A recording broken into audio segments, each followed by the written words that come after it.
దేవుడి పిలుపు రానిదే మనం దేవుడి దర్శనానికి వెళ్ళలేమంటారు కదా! నాకైతే అది నిజం అనిపిచ్చింది.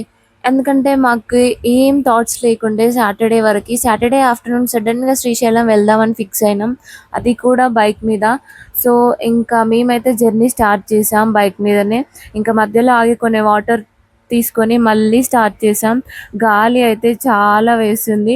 ఇంకా మాకు లక్ ఏంటంటే ఎండ లేకుండా వెదర్ అయితే చాలా కూల్‌గా ఉంటుండే. సో మాకది ప్లస్ అయింది బైక్ మీద వెళ్ళినందుకు. ఇంక ఇక్కడ ఫ్లవర్స్ తీసుకొని మా చింటుకిచ్చాను. కూల్ డ్రింక్ తాగి మళ్ళీ మా జర్నీ స్టార్ట్ చేసాం. బైక్ మీద వెళ్తుంటే నేనైతే వెనకాల బాగా ఎంజాయ్ చేస్తున్నా. బట్ డ్రైవ్ చేసే వాళ్ళకి తెలుస్తది కదా! సో ఇంకా ఒక దగ్గర ఆగాము. సడెన్‌గా మబ్బు మొత్తం కూడా నల్లగా మారిపోయింది. వర్షం పడతదేమో అని టెన్షన్ పడ్డాం. బట్ ఇంకా పడలేదు. ఇంకా మళ్ళీ స్టార్ట్ అయిపోయాం. నెక్స్ట్ ఏమైంది అదంతా కూడా నేను కంటిన్యూషన్ వ్లాగ్స్‌లో పోస్ట్ చేస్తాను. వీడియో నచ్చితే like, share, subscribe. Bye guys.